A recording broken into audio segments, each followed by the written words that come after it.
Can I ask you something? When something genuinely good happens, something you've been hoping for, like really hoping for, do you allow yourself to feel it? Or does something in you kind of think, oh, let's wait and see and wait for something to go wrong? Because if that's familiar, then this is the video for you. Because you'll find we talk a lot about nervous system dysregulation when things get hard. But there's a whole other side to this that almost nobody talks about. Your nervous system doesn't just have a limit for pain, it also has a limit for pleasure too. So today we're talking about capacity for pleasure and why expanding is one of the most overlooked parts of nervous system healing.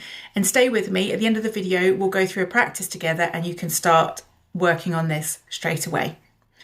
So hi, if you've not met me before, my name is Mercedes and I have been working as a yoga teacher and in somatic healing for quite some time.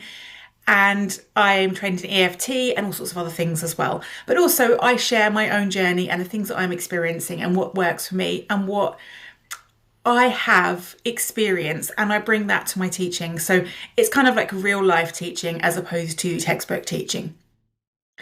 Now, by the end of this video, you're going to understand why your body sometimes shuts down when things get good, not just when they get hard. And I'm going to give you one very small, very gentle practice you can try today to start changing that.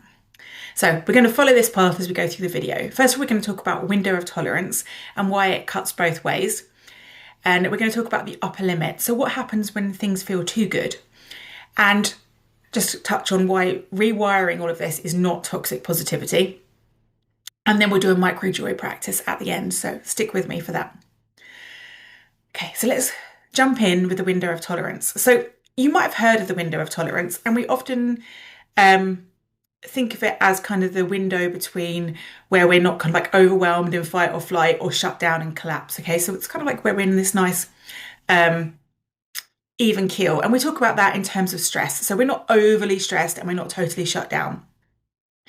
But also the thing that we don't really talk about is that that window of tolerance kind of also applies to pleasure. So we can, we don't go too high on the pleasure. So that window of tolerance is keeping the pleasure kind of boxed in. That's the word I was looking for, boxed in as well. So if your window is really narrow, you will very quickly hit that maximum pleasure. And it can be surprising how quickly you can hit that. And it's the same mechanism as when there's too much pain and you shut down. If there's too much joy, too much excitement, too much pleasure, the system will shut down as well. It's the same mechanism that does it all, but it's just a different trigger. And it's why you might do things like deflect a compliment or minimize good news, or feel flat after something.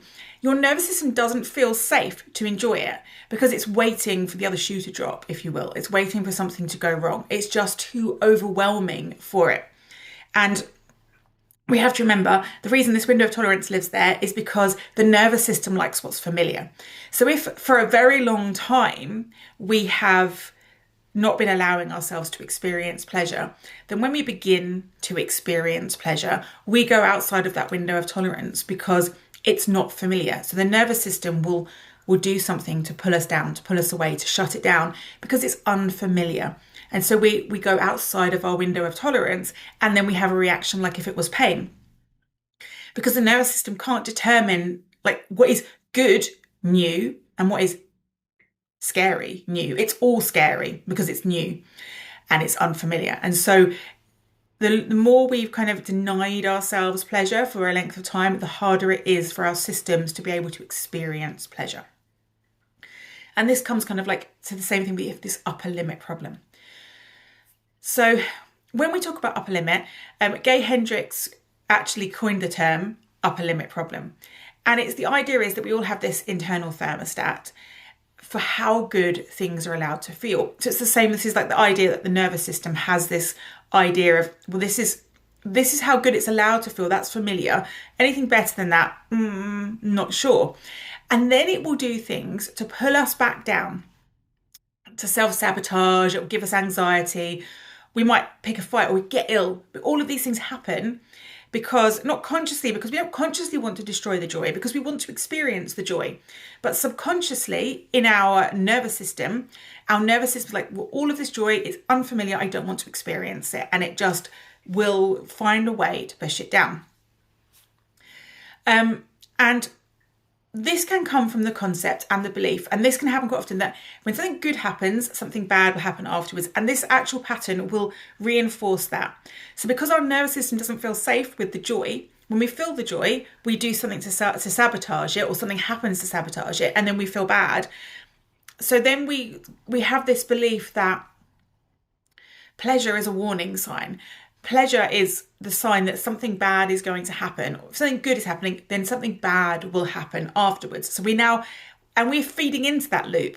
So it becomes like a self-fulfilling prophecy. So, we're having a really great time and then we get ill. We're having a really great time and we suddenly have a fight.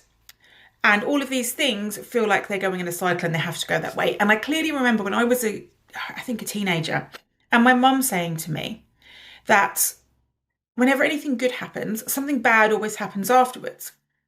And I kind of bought into that for a very long time. And it's only as an adult and seeing that actually that is total nonsense. There is no reason for something bad to happen after something good has happened. The only reason it happens is because actually we don't have the capacity to hold the good. And then our system does something to bring everything back down. So we're trying to build an equilibrium, if you want. Our system is trying to keep us at a set point, a baseline where it thinks we should be.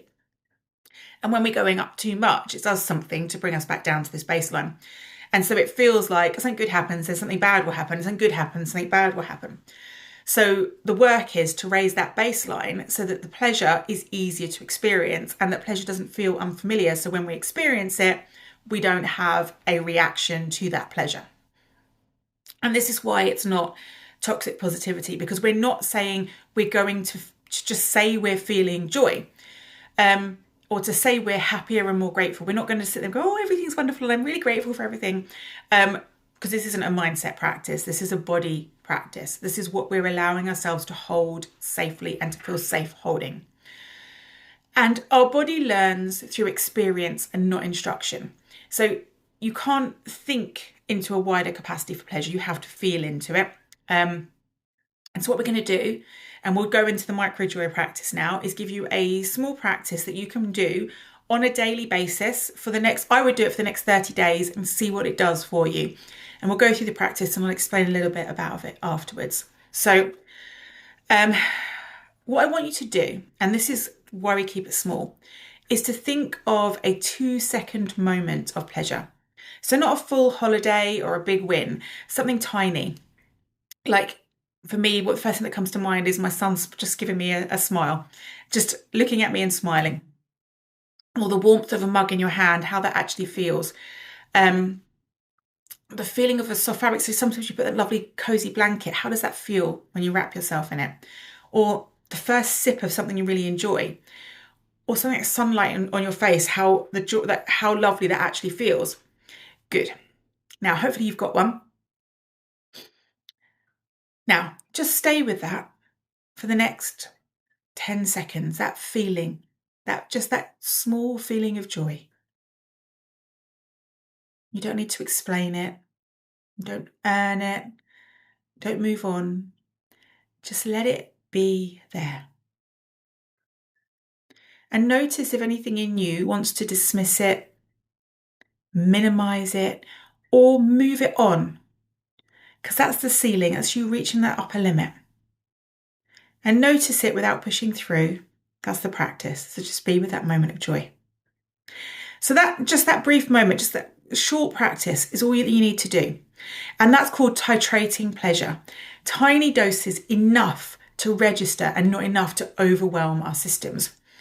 So you're not trying to feel amazing.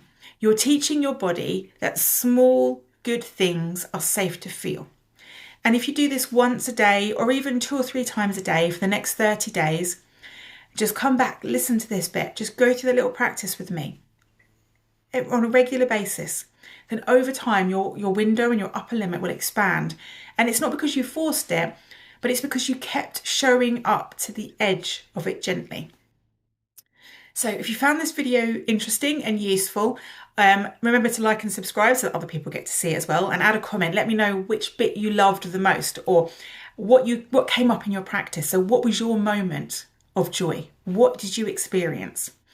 And if you'd like to go deeper, come and join my free group, the Somatic Reset Lab, where next month we will be doing a free challenge on reconnecting to pleasure.